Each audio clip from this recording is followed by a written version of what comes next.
Okay, so we're here today to talk about the ankle. And when people are coming in to see us, whether it's for performance or rehabilitation, we like people to come in having already maybe thought about what would I be doing if this were at 100%, okay? So whether it's playing sports or whether it's playing with your grandkids or just kind of being on a pathway to become your best, what's your goal and what's really important to you? So what it's like to rehab ankle injuries at Lift Clinic, first thing we're going to do with most of our appointments, we'll start with a head-to-toe assessment, which you may find a little bit surprising, but it takes a couple minutes for us to really put everything in context and understand how everything's working together. This helps us to make sure that we don't really miss things, and so we might be looking throughout the entire foot as well as up at the knee to see like how all the interrelated joints work together. We also do need to look at the low back and understand if there's any sort of sensitivity there that might be, or tension that's putting pressure on the nerves that control your foot. It's important to understand like how your muscles are controlled. It's all coming through the low back, so we're often kind of coming back up to here. Not all ankle injuries are the same, and so we have this idea that, oh, it's just an ankle sprain, they're so common, I'll just walk it off, this will get better. We see people often not rehabbing their ankles appropriately, not getting to that full recovery. But there are also situations where it's not just your typical ankle sprain, and it is something that's going to maybe have more lasting effects, or it may have the potential to actually worsen with time if it's not treated appropriately. We collaborate with a podiatrist group who are extremely proactive, as well as collaborating with our family doctors and sport medicine physicians.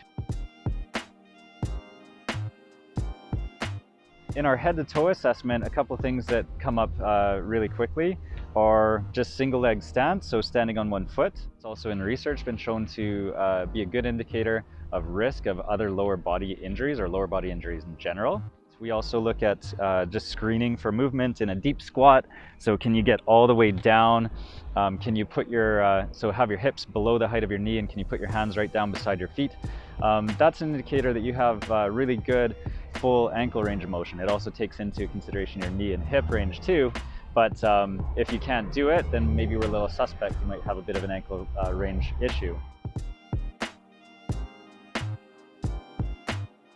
Running comes down to a couple different kind of things, right? So when we're talking about distance running, we know we need to put on a lot of mileage. We know we need to channel all of that power and all of our efficiency through our foot. When it comes to sprinting and more explosive movement, we need to be able to strike the ground with as much power as possible.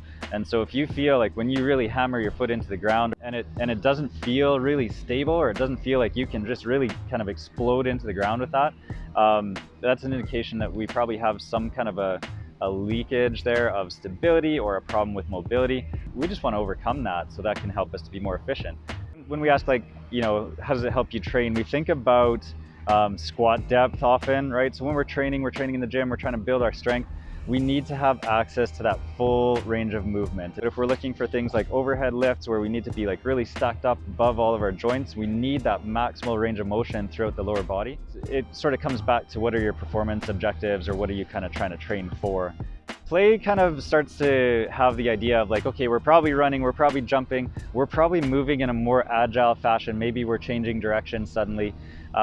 And so this is where it's movement is sort of multiplanar, it's more complex, and we need to be able to move quickly, we need to be able to accelerate, to decelerate, and to feel really stable throughout all of that. Looking specifically at the foot to understand, again, is there any sort of a limitation in our mobility or any sort of limitation in our strength that will be causing that kind of leakage or that difficulty with stabilizing. So this problem might actually extend well away from the foot as we try to kind of solve that and make sure that you're achieving your optimal performance.